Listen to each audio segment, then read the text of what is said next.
Yapraq çələm dolması Təbrizin əsil və sünnəti qəzalarındandır ki, çox yeməlidir və çox da rahat amadə olur.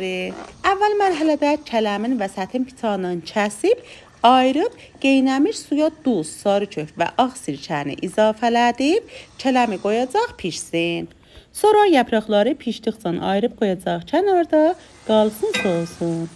Soğanları necini doğrayıb, yağda qızardıb, çəxkərdə ətində artırıb, sonra sarımsağın, ədviyyatın və rubbunu da artırıb, qarışdırıb, bir istikanda su tökəcək ta rubbumuz kamil həll olsun.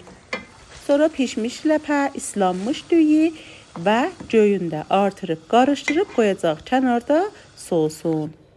Yaprağın qalın yerini kəsib, piçanla vəsətdən bölüb və o qalın yerlərin düzəcək qablamağın tərkinə. Pomodor da yadınızdan çıxmasın ki, dolmaları həm yeməli eləyirik, həm də xoş rəng.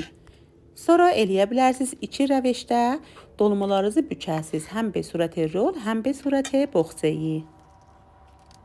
Dolmalarımızı bükəndən sonra düzəcək qablamaya gedək sosun amadə eləyək. Sosuna da rubbi, sarı köhdü, duzdu, yağda qızardıb, suyun töküb, bir qaşıq doşab, bir qaşıq sirkəni də artırıb, qarışdırıb, tökəcək dolmamızın üstünə. Bir dənə boşqab qoyacaqsınız, dolmalarınızın üstünə qoyacaqsınız. Vama yoxda 2 saat pişsin. Əgər bu postdan xoşunuz gəldi, yollayın dostlarınıza və seyv eləyin ki, bu gün dərdinizə dəyər.